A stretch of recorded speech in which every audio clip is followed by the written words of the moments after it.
All right, today we're going to dive into one of the most important ideas for writing really clean professional code.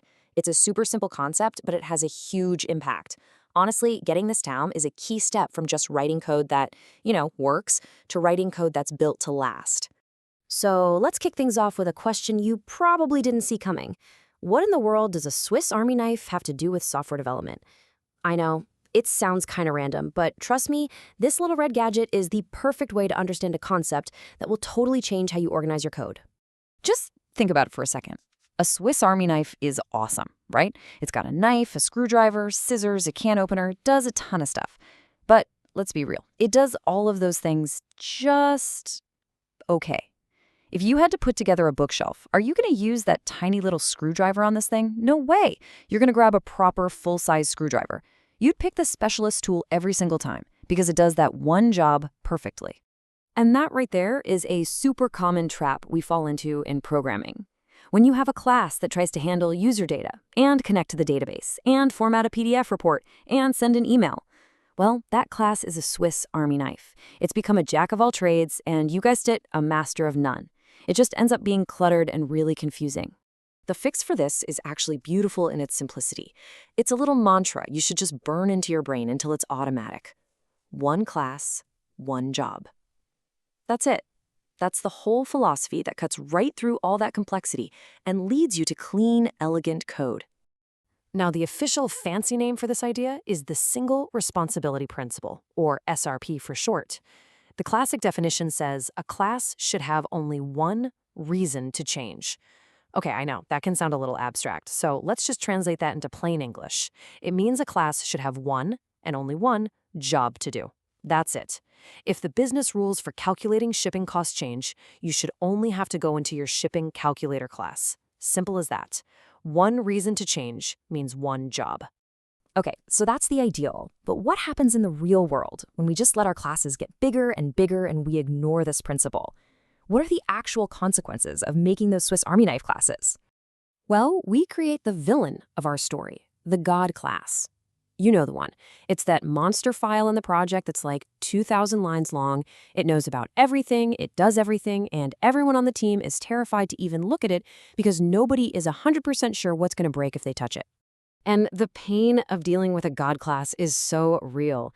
You go in to tweak a tiny piece of logic for how you validate an email address, and all of a sudden, the payment processing feature mysteriously breaks.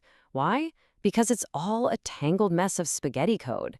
You can't test one thing without running the whole system, and it takes a new developer on your team weeks just to get a basic handle on what this one class is even doing. The code just becomes fragile and super risky to change. But here is the good news. There's a way out of this mess.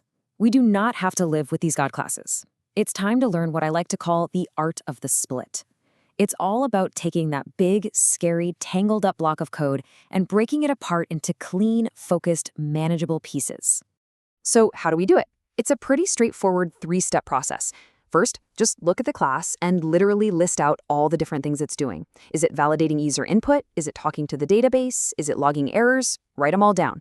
Second, start grouping those related jobs together. All the database stuff goes in one pile. All the email logic goes in another. And third, you create a brand new, clean, focused class for each of those piles. That's all it takes.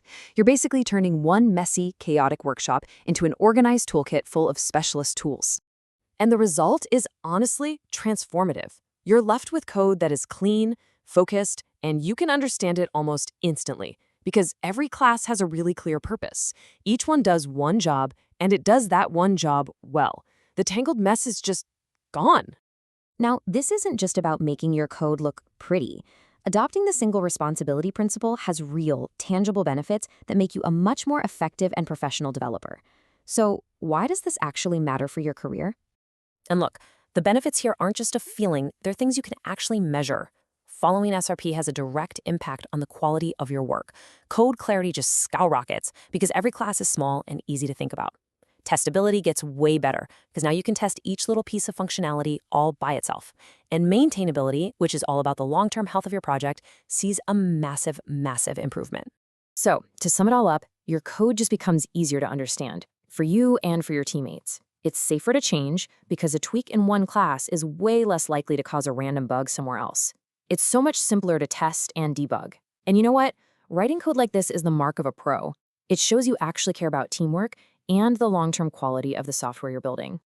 So at the end of the day, try to stop thinking of SRP as some boring, restrictive rule you have to follow. Think of it more as a professional habit. It's a little bit of design work up front that is going to save you and your team countless hours of painful debugging and headaches later on. It is a direct investment in your own sanity. So I'll leave you with this final thought. The next time you open up a code file to start working, just pause for a second and ask yourself, what is this class's one true job? If you can't answer that question in a single, simple sentence, you might just have a Swiss Army knife on your hands. And now you know exactly what to do about it.